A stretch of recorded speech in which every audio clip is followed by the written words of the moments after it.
Okay, I am dressed, so let's go get this bread. And by get this bread, I mean literally, let's go get some bread. I went to bed pretty early last night at like 11 p.m., so it's 9 o'clock now. I like this. I like having a bedtime and actually waking up on a schedule. It's pretty nice. I feel like adding more structure to my life is always a good thing. No, but get this. There is an American in my hostel right now, which by itself is pretty rare. You don't meet a lot of Americans in this part of the world, but he's not just like a Los Angeles American or a New York American. This guy is from Minnesota. So he grew up with bad winters. He grew up with like corn and agriculture. We spent like 3 hours last night just talking about going back home, why we're here, the riots that happened in Minneapolis. Like, it's really cool to be able to talk to somebody that can actually relate to the things that you've been through. Most of the Americans that I meet out here from like New York or Los Angeles, and yeah, I don't know, it's cool to meet somebody that's from the Midwest. I like meeting Americans in general, but it's just cool when they're from the place that you're from.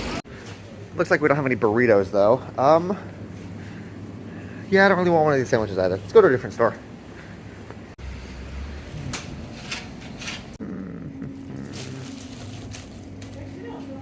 Perfect.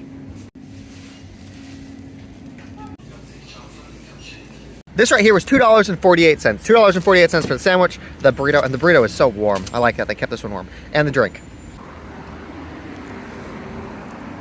Ooh. I don't have food, but I will pet you.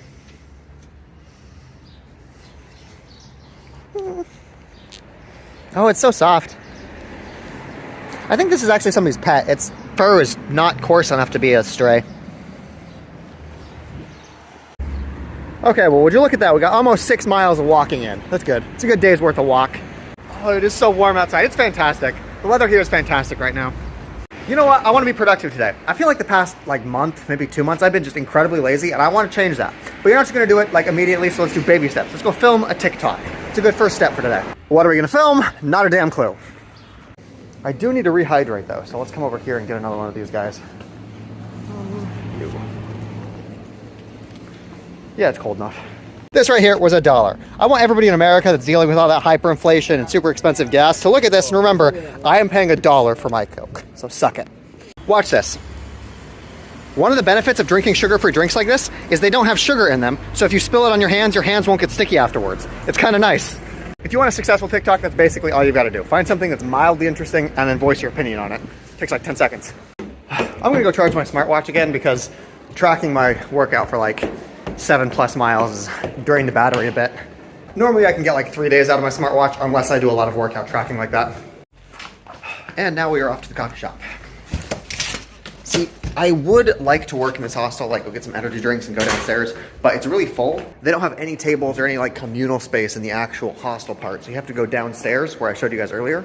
But during the day, this area is essentially a restaurant and they want you to keep purchasing food to be able to work there. So we're gonna go head to a coffee shop so I can get one cappuccino and then chill there for a few hours. It's a very corporate feeling hostel. Like they've got a lot of amenities like laundry and shit like that, but everything costs money there. You can't really just sit there and chill. They want you to keep spending money if you want to. Now, don't get me wrong. I know the Dunkin' Donuts is also corporate, but the relationship is a little bit more clear. See, because here at Dunkin' Donuts, I only need to order food once and then I can be here for hours on end. Whereas the other place, you need to consistently keep ordering. This is a much better arrangement for the price. Before we head back to the hostel though, we should go grab some dinner. And by grab some dinner, I mean go munch on some mayonnaise. You cannot get pizza for $1 anywhere in America. I feel like they skimped on my mayonnaise. It's basically just bread now. So get this, that video that we did earlier about the Coca-Cola, that got almost 500,000 views since we posted it. That's pretty cool. 500,000 views is solid. One of the things that I'm learning about like how to make successful TikToks is you have to do something kind of weird in the beginning of it to get people to watch it, to figure out like why you're doing weird stuff. So we're gonna set this down right here. I want to tell you guys a story. So back a long time ago, like in the Middle Ages, a couple hundred years ago, you were not able to make money as an artist. Like they didn't have record labels, they didn't have Spotify. If you were an artist, you weren't able to make a living doing that. The only way that you were able to sustain yourself as an artist is if you got something called a patron. Basically, this is a rich guy who would come up, give you money, and brag to his friends about being able to have collected you as an artist. People that did math, they had the same problem too. You couldn't make money doing calculations back then because there wasn't really a need. As long as you could count your sheep, you were good. This arrangement obviously worked out really well for the artists and the scientists because they were getting money, but it also worked out well for the patrons because they essentially had a really skilled worker that they could call on whenever they needed them. Have you guys seen Michelangelo's sculptures or his paintings? All of those were done at the request of a patron. Seriously, they would just like casually pop in on their people and be like, hey, what are you up to? I want you to do this instead. And they could do that because they're the ones paying them. The reason that I bring this up is because I have a Patreon, which gets its name from that little arrangement back in the Middle Ages. But right now, it doesn't actually do anything. The people that are giving me money, they don't actually get any value out of it, and I want to change that.